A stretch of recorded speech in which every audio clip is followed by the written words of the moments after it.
2012년부터 2021년까지 글로벌 게임 시장에 관한 데이터가 지금 그래프 형태로 나와 있는데요. 이번 영상에서는 통계 그래프를 이용해서 이 자료의 특징을 해석을 해보고 함수 개념과 연결을 해서 미래의 값을 예측해보는 과정을 같이 한번 해보도록 하겠습니다. 자, 글로벌 게임 시장이 이렇게 증가하고 있다는 형상을 잘 보여주고 있죠. 2012년부터 2021년까지 지금 나와 있는데요. 전체적인 그래프 형태를 보더라도 가파르게 성장하고 있다는 모습을 보여주고 있습니다. 70.6 빌리언 달러니까 약 706억 달러에서부터 21년에 1801억 달러까지 성장하고 있는데 연평균 성장률은 약 11% 정도로 지금 계산이 되고 있습니다.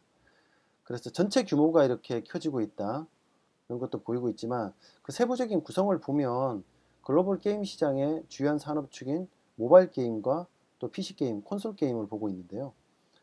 전통적인 PC 게임이나 콘솔 게임은 전체 차지하는 비율이 2012년에서는 37%에서 PC는 19%까지, 콘솔 게임은 45%에서 21%까지 전체 차지하는 비율이 점점 줄어들고 있습니다. 시장 자체는 규모가 커지고 있지만, 그렇지만 모바일 게임은 굉장히 가파르게 성장을 하고 있죠. 전체 규모가 성장하고도 있지만 그 차지하는 비율에서도 보면 모바일 게임이 18%에서 2021년에 59%까지 성장할 것으로 보고 있는데요. 그러니까 전체 글로벌 게임 시장의 성장에 주요한 어떤 역할을 하고 있는 것이 바로 모바일 게임 시장이라고 볼 수 있겠습니다. 자, 이런 데이터를 근거로 해서 이후에 이 시장이 또 어떻게 성장해 나갈 것인지 그 수치를 좀 예측을 해보자 하는데요. 그 수치를 예측해 보기 위해서는 우리가 통계에서는 회귀 분석이라는 과정을 적용하고 있게 됩니다. 자, 그 과정을 우리가 구글 스프레드시트를 이용해서 같이 한번 살펴보도록 하겠습니다. 여기에 나와 있는 연도와 이 전체 모바일 게임, 글로벌 게임 시장의 총 수입액을 가지고 지금 살펴볼 텐데요. 자, 구글 스프레드시트를 이렇게 열어서 전체 연도, 2012년부터 연도에 따른 총 수입액을 이렇게 데이터로 가지고 왔습니다. 자, 총 수입액은 이게 숫자 데이터가 되어 있고, 연도는 이렇게 쓰게 되면 이걸 숫자로 인식하게 되면 식을 만드는 과정에서 좀 오류가 생길 수가 있어서 여기 위에 보면 서식에서 여기 이 서식을 지정을 할 수 있습니다. 얘를 텍스트로 이렇게 지정을 했습니다. 그래서 2012년부터 이렇게 쭉 한번 써봤고요. 자, 이 데이터를 이용해서 먼저 차트, 그래프를 한번 그려보도록 하겠습니다. 자, 그래프를 그리기 위해서는 전체 데이터를 첫 칸부터 시작해서 다 포함해서 드래그를 해주고요. 위에 메뉴 중에서 여기 점점점을 보게 되면 이렇게 생긴 모양이 있는데 바로 차트 삽입입니다. 얘를 누르게 되면 이렇게 바로 차트가 만들어지게 되겠죠. 그죠? 자, 연도에 대한 총 수입액의 값이 만들어졌고요. 차트가 만들어지거나 어떤 차트를 클릭하면 차트 편집키가 보이게 되는데 처음에 설정해 보면 차트 유형이 나타납니다. 지금 연도에서 이 연도의 변화에 따른 총 수입액의 변화를 나타내고 있으니까 일반적으로 변화를 나타내는 라인 차트, 선그래프가 적당하겠죠. 근데 얘를 경우에 따라서는 이렇게 바 차트로 바꿔볼 수도 있고요. 또는 경우에 따라서는 이렇게 분산형, 바로 플랫, 점으로 이렇게 바꿔서 볼 수도 있습니다. 우리는 점으로 한번 살펴보도록 할 텐데요. 자, 이 각각 연도에 대한 이 데이터 값을 이렇게 쭉 연도에서 변화를 하고 있죠. 근데 일정하게 변하는 게 아니라 약간 늦춰졌다가 또 빠르게 상승했다가 약간 왔다 갔다 하는 경향들을 보이고 있습니다. 우리가 지금 알고자 하는 것은 2012년부터 2019년까지 이 데이터가 변화하는 것들의 평균적인 변화가 어떻게 되느냐를 살펴보고자 하는 것이거든요. 가운데로. 우리가 통계에서 약간 평균값에 비슷한 개념으로 이 변화의 가운데를 지나는 것을 우리는 통계에서는 회귀선이라고 하고요. 그 회귀선을 찾는 걸 회귀분석 이렇게 표현하는데 여기 지금 스프레드시트에서는 이 맞춤 설정에 들어가서 계열을 클릭하면 쭉 내려가서 추세선이라는 게 보입니다. 이게 바로 회귀선을 찾는 방법이 되고요. 추세선을 하게 되면 색상을 좀 바꿔볼게요.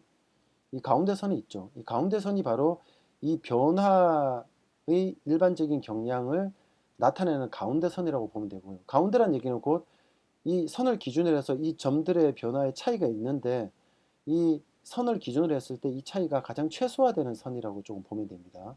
약간 어려운 개념일 수도 있는데요.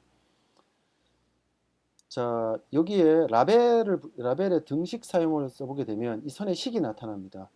119x 플러스 637, 그러니까 1차 함수로 지금 나타내게 되겠죠. 그죠? 그래서 여기 유형의 선형이라고 나와 있고요.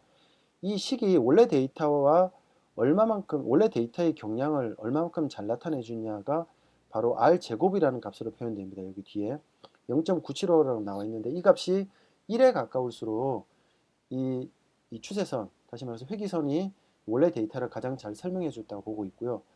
조금 더 가깝게 한번 해보겠는데, 그러려면 이 유형을 바꿔보면 돼요. 여러 가지 함수를 적용해 볼 텐데요. 지금 선형은 1차 함수고, 이렇게 지수 함수를 적용해 볼 수 있는데 훨씬 더 높아졌죠. 0.996. 또는 다항 함수의 2차식, 뭐 차수를 바꿔볼 수도 있습니다. 2차식을 적용해 봤더니 0.998 더 높아졌습니다. 이 식을 한번 사용해서 우리가 이 원래 데이터의 변화의 값을 추정을 하고 또 이후의 값을 예측을 해보도록 하겠습니다. 자, 얘를 끄고요. 그래프를 좀 옮긴 다음에, 자, 이제 이 식을 가지고 한번 해볼 텐데요. 이 식을 그대로 여기다가 옮겨 씁니다. 제가 2019년부터 다시 지금 예측을 하려고 적어봤고요. 여기에다가 지금 이렇게 제가 식을 써본 건데 다시 한번 써볼게요. 자, 여기다가 우리가 이 수식을 쓸 때는 스프레드시트에 등호를 먼저 씁니다. 는 쓰고요. 요걸 그대로 옮기면 되는데, 자, 701 플러스 54.7 곱하기 그 다음에 x잖아요. x는 바로 앞칸을 이렇게 클릭을 합니다. 그럼 그대로 들어가게 되겠죠. 그 다음에 플러스 9.19, 역시 곱하기 x 같은 값이 되겠죠. 그 다음에 제곱이니까 얘를 찍고 2가 됩니다. 6 위에 있는 거. 이제 식이 다 쓰여지게 되겠죠. 그러면 이 앞에 있는 x 값을 이용해서 얘를 계산하게 되는데, 우리가 여기에는 이 식을 만들 때 이 첫 칸을 볼게요. 이렇게 예측했는데 이 첫 칸을 1로 계산을 했거든요. 그래서 이 2019가 바로 8이 됩니다. 그래서 8을 제가 적어봤더니 1726억 달러 이렇게 계산이 됐습니다. 원래 데이터와는 차이가 있지만 이 추정한 거니까요. 요 식에 따라서 계산된 값이 되겠고요. 2019년을 나타냅니다. 그러면 이 연도를, 이게 역시 여기 서식은 텍스트 값입니다. 연도를 찍고 얘를 드래그를 쭉 해보면 숫자가 하나씩 늘어나죠. 거기에 따라서 이 시계값도 자동으로 드래그를 하면 늘어나게 됩니다. 이렇게. 그럼 연도를 한번 역시 늘어나 볼게요. 자, 이렇게 하면 2024년에는 약 2,965억 달러까지 성장한다는 것을 예측해 볼 수 있습니다. 자, 이 값은 우리가 원래 가지고 있는 데이터와 좀 가까운 값에서는 차이가 좀 적게 납니다. 그런데 멀어지면 멀어질수록 오차의 영향이 커지겠죠. 그래서 실제 이 값이 될지는 약간 오차가 많이 포함된 값일 수도 있습니다. 자, 지금까지 우리가 통계 자료를 가지고 함수의 개념과 연결을 해서 우리 미래의 값을 예측해 보는 과정을 살펴보았습니다.